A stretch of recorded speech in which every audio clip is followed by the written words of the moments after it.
नमस्कार. इयत्ता 9वी electrical technology प्रकरण क्रमांक 1 बेसिक इलेक्ट्रिसिटी मूलभूत विद्युतशास्त्र या प्रकरणामध्ये भाग 1 याचा आपण आज अभ्यास करायचा आहे. भाग 1 आहे विजेचा परिचय. याच्यामध्ये वीज, अणुरचना, विजेचे स्रोत, विजेचे महत्त्व, विद्युत निर्मितीच्या पद्धती यांची आपण माहिती घ्यायची आहे. सुरुवातीला वीज म्हणजे काय आपण बघायचं आहे. इलेक्ट्रॉनचे वहन म्हणजे वीज. मूलद्रव्याचे सर्व गुणधर्म असणाऱ्या लहानात लहान कणाला अणू असे म्हणतात. अणुरचनेमध्ये फंडस्थाने अणुकेंद्रक असून त्यामध्ये प्रोटॉन आणि न्यूट्रॉन असतात आणि केंद्राभोवती आपापल्या कक्षामध्ये फिरणारे इलेक्ट्रॉन्स असतात. न्यूट्रॉन हे भाररहित असतात, प्रोटॉन धनभारित तर इलेक्ट्रॉन ऋणभारित असतात. सर्वसाधारणपणे अणूमध्ये प्रोटॉन आणि इलेक्ट्रॉनची संख्या समान असते. त्यामध्ये धन विद्युतभार आणि ऋण विद्युतभार समान होऊन अणू विद्युतभार रहित होतो. बाह्य प्रेरणा लावल्यास बाह्यतम कक्षेतील इलेक्ट्रॉन कक्षेबाहेर जाऊन दुसऱ्या अणूच्या कक्षेत जाऊ शकतात. त्यांना मुक्त इलेक्ट्रॉन्स म्हणतात. प्रत्येक अणू बाह्यतम कक्षेमध्ये 8 इलेक्ट्रॉन ठेवून स्थिर होण्याचा प्रयत्न करतो. त्यामुळे तो आपल्याकडील इलेक्ट्रॉन दुसऱ्या अणूला देतो किंवा दुसऱ्या अणूकडून इलेक्ट्रॉन घेतो. याला इलेक्ट्रॉनची देवाणघेवाण किंवा भागीदारी असे म्हणतात. या प्रक्रियेमुळे आपल्याकडील इलेक्ट्रॉन दुसऱ्या अणूला देणारा अणू हा धनभारित होतो, तर इलेक्ट्रॉन घेणारा अणू ऋणभारित होतो. आणि असे विद्युतभारित अणू असणाऱ्या वस्तूला विद्युतभारित वस्तू असं म्हणतात. विजेचे प्रकार. विजेचे 2 प्रकार पडतात, स्थिर विद्युत आणि प्रवाही विद्युत. त्यातला पहिला प्रकार आहे स्थिर विद्युत. इलेक्ट्रॉन देवाणघेवाण करण्यास पूरक अणू असणाऱ्या वस्तूंच्या घर्षणाने, परावर्तनाने किंवा स्पर्शाने त्या वस्तूपैकी एक धनभारित आणि दुसरी ऋणभारित होते. याला स्थिर विद्युत असं म्हणतात. ही वीज पडताळून पाहता येते, परंतु तिच्याकडून कार्य करून घेता येत नाही. दुसरा प्रकार आहे प्रवाही विद्युत. जी विद्युत ऊर्जा एका ठिकाणाहून दुसरीकडे वाहून नेता येते, तिच्याकडून आवश्यक कार्य करून घेता येते व तिच्याकडून आवश्यक कार्य करून घेता येते, त्याला प्रवाही विद्युत असं म्हणतात.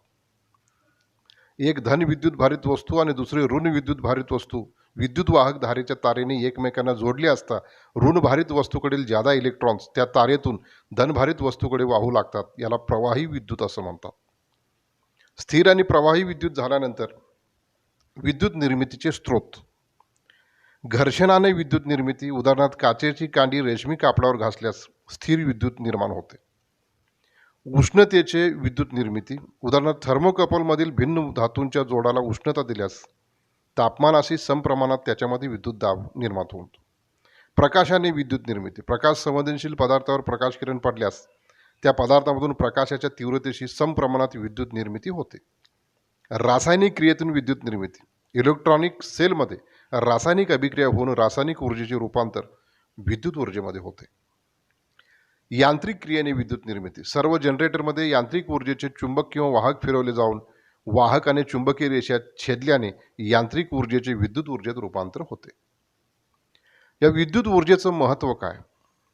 याची काही वैशिष्ट्ये आहेत. महत्त्व आहे की जसे इतर स्वरूपातील ऊर्जेचे विद्युत ऊर्जेमध्ये रूपांतर करता येते, विद्युत ऊर्जा साठवणे शक्य असते, विद्युत ऊर्जा एका ठिकाणाहून दुसरीकडे वीजवाहक तारामार्फत वाहून नेता येते, विद्युत ऊर्जा पाहिजे तेव्हा इतर ऊर्जेमध्ये रूपांतरित करून वापरता येते. आधुनिक युगातील बहुतेक कामे विद्युत शक्तीने केली जातात. विद्युत ऊर्जा निर्मितीच्या वेगवेगळ्या पद्धती आहेत. प्रमुख 2 पद्धती आहेत. पहिला आहे तो विद्युत ऊर्जा निर्मितीचे पारंपरिक पद्धती आणि दुसरा अपारंपरिक पद्धती. विद्युत ऊर्जा निर्मितीच्या पारंपरिक पद्धतीची माहिती आपण घ्यायची आहे. या पारंपरिक पद्धतीमध्ये पहिली पद्धत आहे औष्णिक विद्युत ऊर्जा निर्मिती. या पद्धतीमध्ये दगडी कोळसा जाळल्यानंतर निर्माण होणाऱ्या उष्णतेने पाण्याची वाफ केली जाते. वाफेच्या शक्तीने स्टीम टर्बाईन फिरवले जाते.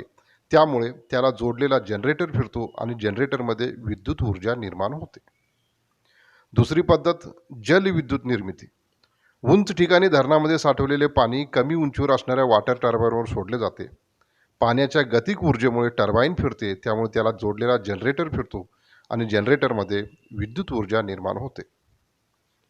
अणु ऊर्जा विद्युत निर्मिती. युरेनियम किंवा थोरियम यासारख्या किरणोत्सारी अस्थिर मूलद्रव्यांचा इंधन म्हणून अणुभट्टीमध्ये वापर केला जातो. त्या ठिकाणी नियंत्रित अणुविस्फोट साखळी निर्माण केली जाते आणि त्यावेळी निर्माण होणाऱ्या उष्णतेने पाण्याची वाफ केली जाते. या उष्ण वाफेमुळे स्टीम टर्बाईन फिरते. टर्बाईन फिरताना त्याला जोडलेला जनरेटर फिरतो आणि त्यामध्ये विद्युत ऊर्जा निर्माण होते. डिझेल विद्युत ऊर्जा निर्मिती. डिझेल इंजिनमध्ये डिझेल जळताना निर्माण होणाऱ्या उष्णतेमुळे डिझेल इंजिन फिरू लागतो. त्यावेळी त्याला जोडलेला जनरेटर फिरतो आणि त्यामध्ये विद्युत ऊर्जा निर्माण होते. या सर्व पारंपरिक पद्धती झाल्यानंतर मुख्य दुसरा प्रकार आहे विद्युत ऊर्जा निर्मितीच्या अपारंपरिक पद्धती. त्यामध्ये पहिला प्रकार आहे पवन ऊर्जा विद्युत निर्मिती. यामध्ये वेगवान वारे उपलब्ध असणाऱ्या ठिकाणी उंच टावरवर विंड टर्बाईन बसून त्याला जनरेटर जोडलेला असतो. त्यामुळे वाऱ्याच्या शक्तीने विंड टर्बाईन फिरते आणि जनरेटरमध्ये विद्युत ऊर्जा निर्माण होते. भूगर्भ उष्णतेपासून विद्युत निर्मिती. काही ठिकाणी जमिनीमध्ये 2.5 किलोमीटर खोलीवर 2500 सेंटीग्रेडपेक्षा जास्त तापमानामध्ये उष्ण पाण्याचे साठे असतात. त्यापासून उष्ण वाफ बाहेर काढून स्टीम टर्बाईनला पुरवली जाते. त्यामुळे टर्बाईन फिरते आणि त्याला जोडलेला जनरेटर फिरवला जाऊन विद्युत ऊर्जा निर्माण होते. सूर्यप्रकाशापासून विद्युत निर्मिती. सोलर सेलच्या पॅनलवर पडणाऱ्या सूर्यप्रकाशामुळे त्यामध्ये विद्युत निर्मिती होते. ही वीज इन्व्हर्टरच्या सहाय्याने योग्य स्वरूपामध्ये रूपांतरित करून वापरली जाते. गॅसपासून विद्युत निर्मिती. उच्च दाबाच्या नैसर्गिक इंधन वायू किंवा तत्सम इतर वायू नियंत्रकामार्फत गॅस टर्बाईनला पुरवतात. गॅसच्या ज्वलनामुळे निर्माण होणाऱ्या उष्णतेमुळे गॅस टर्बाईन फिरते. त्यामुळे त्याला जोडलेला जनरेटर फिरतो आणि विद्युत ऊर्जा निर्माण होते. समुद्राच्या लाटापासून विद्युत निर्मिती. भरतीच्या वेळी असणाऱ्या मोठ्या समुद्र लाटामुळे खाडीतील पाणी धरणामध्ये जमा होते आणि ओहोटीच्या वेळी हे धरणातील पाणी समुद्राकडे जाताना पाण्याच्या गतिक ऊर्जेने वॉटर टर्बाईन फिरू लागते. त्यामुळे त्याला जोडलेला जनरेटर फिरतो आणि त्यामध्ये विद्युत ऊर्जा निर्माण होते. वीज निर्मितीच्या पारंपरिक आणि अपारंपरिक या पद्धती पाहिल्यानंतर एक गोष्ट आपल्या लक्षात आली असेल की वीज की ज्याच्याकडून आपण कार्य करून घेतो, प्रवाही विद्युत हे फक्त आणि फक्त इलेक्ट्रिकल जनरेटरच्या साहाय्यानेच निर्माण होते. त्यामुळे जनरेटरची एक अशी व्याख्या आहे की जे यंत्र यांत्रिक ऊर्जेचं विद्युत ऊर्जेत रूपांतर करते त्याला जनरेटर असं म्हणतात. यांत्रिक ऊर्जा निर्माण करण्यासाठी पाण्याचा वापर केलेला आहे. स्टीम म्हणजे वाफेचा वापर केलेला आहे. यांत्रिक ऊर्जेच्या निर्मितीसाठी वेगवेगळ्या पद्धती वापरल्यामुळं त्यापासून निर्माण होणाऱ्या विजेसाठी त्या पद्धतीसाठी ती नावं त्याला दिली गेलेली आहेत. वीज ही यांत्रिक ऊर्जेपासून विद्युत ऊर्जेत रूपांतरित करून आपण वापरतो. हे सर्व पद्धती फक्त टर्बाईन म्हणजेच चक्र फिरवण्यासाठी केलेल्या आहेत. स्टीम त्याच्या सहाय्याने स्टीम टर्बाईन फिरवणं, पाणी त्याच्या सहाय्याने हायड्रो टर्बाईन फिरवणं. टर्बाईन फिरला की त्याला जोडलेला जनरेटर फिरतो आणि फॅराडेच्या नियमानुसार त्याच्यामध्ये वीज निर्माण होते. ऊर्जा अक्षयतेचा नियम आपणास माहिती आहे. ऊर्जेची निर्मिती अथवा नाश होत नाही. ऊर्जा एका रूपातून दुसऱ्या रूपामध्ये बदलत असते. यांत्रिक ऊर्जेचं रूपांतर विद्युत ऊर्जेत करून आपण विद्युत ऊर्जा वापरतो. प्रकरण 1 मधला दुसरा भाग आहे मूलभूत विद्युत राशी आणि त्यांची एकके. याच्यामध्ये वेगवेगळ्या राशी, त्यांची व्याख्या याची आपण माहिती घ्यायची आहे. पहिली व्याख्या आहे विद्युत भार, इलेक्ट्रिक चार्ज. कॅपिटल क्यू या अक्षराने दर्शवितात. अणूमधील इलेक्ट्रॉनची संख्या कमी किंवा जास्त होणे म्हणजे विद्युत भार होय. 2 समान भारामध्ये अपसरण असते तर विरुद्ध भारामध्ये आकर्षण असते. याचं एकक कुलंब हे आहे. विद्युत प्रवाह, कॅपिटल इंग्रजी आय अक्षराने दर्शवतात. इलेक्ट्रिक करंट असं आपण त्याला म्हणतो. ऋण विद्युत भाराकडून धन विद्युत भाराकडे इलेक्ट्रॉन वाहण्याच्या क्रियेला विद्युत प्रवाह असे म्हणतात. याचे एकक अँपियर असं आहे. विद्युत विरोध, रेजिस्टन्स, कॅपिटल आर या अक्षराने दर्शवतात. विद्युत प्रवाह वाहण्यास विरोध करणाऱ्या पदार्थाच्या गुणधर्मास विद्युत विरोध असं म्हणतात. ओहममध्ये दर्शवतात. इलेक्ट्रोमोटिव्ह फोर्स, EMF, इलेक्ट्रॉन वाहण्यासाठी ज्या दाबाची आवश्यकता असते त्याला इलेक्ट्रोमोटिव्ह फोर्स असं म्हणतात. याचं एकक व्होल्ट आहे. पोटेन्शियल डिफरन्स, विद्युत मंडळातील 2 टोकामधील विद्युत दाब म्हणजे पोटेन्शियल डिफरन्स होय. याला विद्युत दाब असंही म्हणतात. याचं एकक व्होल्ट आहे. लोड, विद्युत मंडळामध्ये खर्च करावी लागणारी शक्ती म्हणजे लोड होय. याचं एकक वॅट आहे. W या अक्षराने दर्शवतात. शक्ती, कॅपिटल P या अक्षराने दर्शवतात. कार्य करण्याचा दर म्हणजे शक्ती. याचं एकक वॅट आहे. ऊर्जा, इंग्रजी कॅपिटल E या अक्षराने दर्शवतात. कार्य करण्याची क्षमता म्हणजे ऊर्जा होय. याचं एकक किलोवॅट अवर आहे. KWH यालाच आपण व्यवहारामध्ये युनिट असं म्हणतो. या विद्युत राशी मोजण्यासाठी वेगवेगळी विद्युत मापके म्हणजे इन्स्ट्रुमेंट्स, वीज मापके वापरली जातात की जसं विद्युत दाब मोजण्यासाठी व्होल्टमीटर वापरतात. विद्युत प्रवाह मोजण्यासाठी ॲमीटर वापरतात. विद्युत शक्ती मोजण्यासाठी वॅटमीटर वापरतात. विद्युत ऊर्जा मोजण्यासाठी एनर्जी मीटर वापरतात.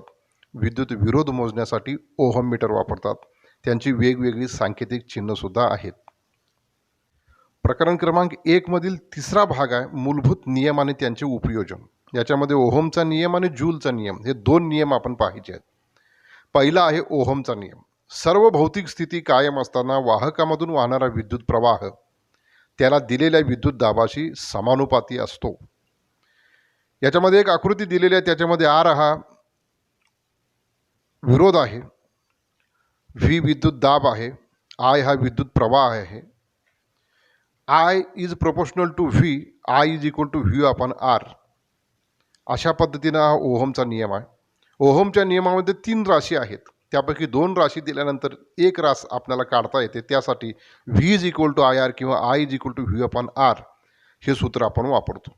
ओहमच्या नियमाची पडताळणी करत असताना सर्किटमध्ये दिलेल्यानुसार ॲमीटर व्होल्टमीटर जोडून जर आपण विद्युत दाब हा वेगवेगळा दिला तर त्याला समप्रमाणात विद्युत प्रवाहसुद्धा बदलताना आपल्याला दिसतो.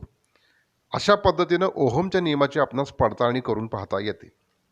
दुसरा नियम आहे जूलचा नियम. वाहकामधील विद्युत प्रवाह वाहताना वाहकामध्ये उष्णता निर्माण होते आणि ही उष्णता प्रवाह वर्गाशी समानुपाती असते. म्हणजे ती विद्युत प्रवाहाच्या वर्गाशी समप्रमाणात असते, वाहकाच्या विरोधाशी समप्रमाणात असते, रेजिस्टन्सशी समप्रमाणात असते आणि वाहकामधून विद्युत प्रवाह वाहण्याच्या कालावधीशी समप्रमाणात असते. म्हणजे ही जी उष्णता आहे ती कॅपिटल एच या अक्षराने दर्शवतात. H is proportional to I square R T. याच्यामध्ये एच म्हणजे उष्णता कॅलरीमध्ये मोजतात, आय म्हणजे विद्युत प्रवाह ॲम्पियरमध्ये मोजतात, आर हा रेजिस्टन्स आहे ओहममध्ये मोजतात आणि टी हा प्रवाहाचा कालावधी आहे सेकंदमध्ये मोजतात. जूलच्या नियमाचं उपयोजन काय तर विद्युत इस्त्री, room heater, water heater, electric stove इत्यादी घरगुती उपकरणामध्ये नायक्रोम धातूचे हीटिंग एलिमेंट वापरतात. या हीटिंग एलिमेंटला दाब दिला असता हीटिंग एलिमेंटमधून विद्युत प्रवाह वाहतो आणि जूलच्या नियमानुसार त्याच्यामध्ये H is equal to I square R T upon 4.2 calorie इतकी उष्णता निर्माण होते. या उष्णतेचा वापर करून आपण वेगवेगळी उपकरणं वापरतो. प्रकरण क्रमांक 1 मधील 1 ते 3 भागांची माहिती या ठिकाणी संपते. धन्यवाद.